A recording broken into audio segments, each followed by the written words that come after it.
আসসালামু আলাইকুম। চলে এসেছি নতুন একটা গল্প নিয়ে।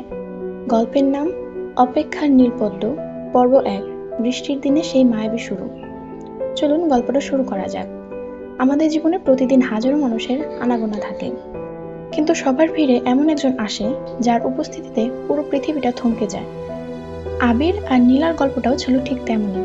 এক অদ্ভুত বৃষ্টির বিকেলে শুরু হয় সেই মায়াবী প্রেমের গল্প। আজ আপনাদের শোনাবো। চলুন শুরু করা যাক। আবির একটি বেসরকারি ব্যাংকে চাকরি করে। খুব শান্ত আর গোছানো স্বভাবের ছেলে সে। তার জগৎটা ছিল ফাইল আর ল্যাপটপের মাঝে সীমাবদ্ধ। অন্যদিকে নীলা ছিল ঠিক তার উল্টো, ভার্সিটির চঞ্চল এক মেয়ে, যার হাসিতে পুরো ক্যাম্পাস মুখরিত থাকত। তাদের প্রথম দেখা হয় এক বিষণ্ণ গোধূলি বেলায়, লাইব্রেরির সেই পুরনো বারান্দায়। সেদিন আকাশ ভেঙে বৃষ্টি নামছিল। নীলার কাছে কোনো ছাতা ছিল না। সে আকাশের দিকে তাকিয়ে বৃষ্টির শব্দ শুনছিল। ঠিক সেই মুহূর্তে আবির তার উজ্জ্বল নীল রঙের ছাতাটা নিয়ে নীলার পাশে এসে দাঁড়ালো। আবির খুব সংকোচ নিয়ে জিজ্ঞেস করলো, আপনি কি যাওয়ার অপেক্ষায়? বৃষ্টি তো সহজে থামবে না বলে মনে হচ্ছে।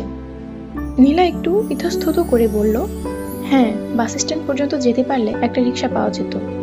আবির তার ছাতাটা নীলার মাথার উপর ধরল। সে ছোট্ট হাঁটা পথে শুরু হলো হৃদয়ের এক আলৌকিক সংযোগ। এরপর থেকে তাদের দেখা হওয়াটা যেন নিয়মিত হয়ে দাঁড়ালো। আবির প্রতিদিন অফিসের পর নীলার জন্য একটি করে সতেজ নীলপদ্ম নিয়ে আসতো। নীলা নীল রং খুব পছন্দ করত, আর আবিরের দেওয়া সেই পদ্মগুলো সে ডায়েরির ভাঁজে পরম মমতায় জমিয়ে রাখত। একদিন কৃষ্ণচূড়া গাছের নিচে বসে আবির নীলার হাত ধরে বলল, নীলা, এই নীলপদ্মের মতো আমি কি সারা জীবন তোমার হৃদয় সতেজ হয়ে থাকতে পারি? নীলা লজ্জায় মাথা নিচু করে শুধু মুচকি হাসল। সেই হাসিটা ছিল সম্মতির শ্রেষ্ঠ ভাষা। কিন্তু তারা জানতো না, এই সুন্দর গল্পের পিছনে এক বিশাল কালো মেঘ ধেয়ে আসছে।